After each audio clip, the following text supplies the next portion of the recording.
I'm Ollie Wilson, this is GP Fans, and in a week's time we'll be talking about free practice at Spa-Francorchamps as we get back to the action on track after the summer break. But before the Belgian Grand Prix, we're talking a lot about Red Bull this week. Not only did we have our special earlier on in the week, but they're making the headlines in the last few days, looking at their past, a bit of their present, and a lot of their future. Here are the headlines this Friday in the world of Formula One. Let's start with the future of Red Bull Racing after Helmut Marko revealed the impact that Honda's decision to keep being the power supplier for the team will have on Red Bull Racing's future and the future of Red Bull powertrains. Honda had initially said they would no longer be the engine supplier for the team at the end of the 2021 season, but the Japanese manufacturer then decided they would support the team for 2022 as well. After this, it was expected that the Red Bull Powertrains division, Red Bull's own internal power unit supplier, would take over operations. But that can has been kicked a little further down the road, with Honda saying they will continue to supply Red Bull Racing with engines until the end of 2025.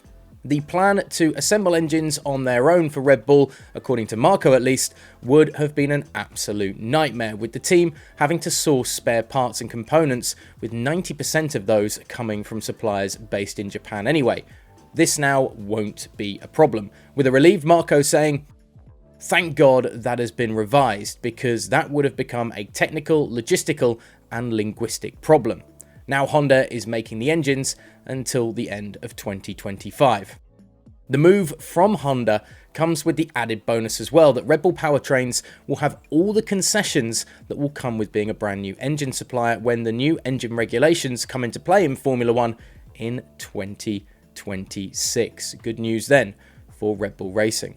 Looking back at the past for Red Bull, and after a summer break that has seen Lewis Hamilton speaking up about the ending to last season's Drivers' World Championship, it seems that Red Bull team principal Christian Horner has to fight fire, with the Red Bull boss describing the battle this year with Ferrari as refreshing, as the battle on track is the focus rather than the scrap off it, as it was with Mercedes last season.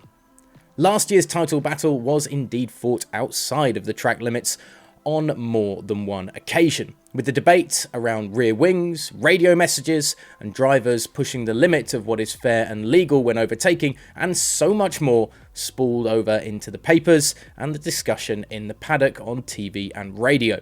Toto Wolff and Horner were at loggerheads time and time again, but this year has certainly seen more discussion around the battle between the drivers of Charles Leclerc and Max Verstappen than between the principals of Ferrari chief Mattia Binotto and Horner.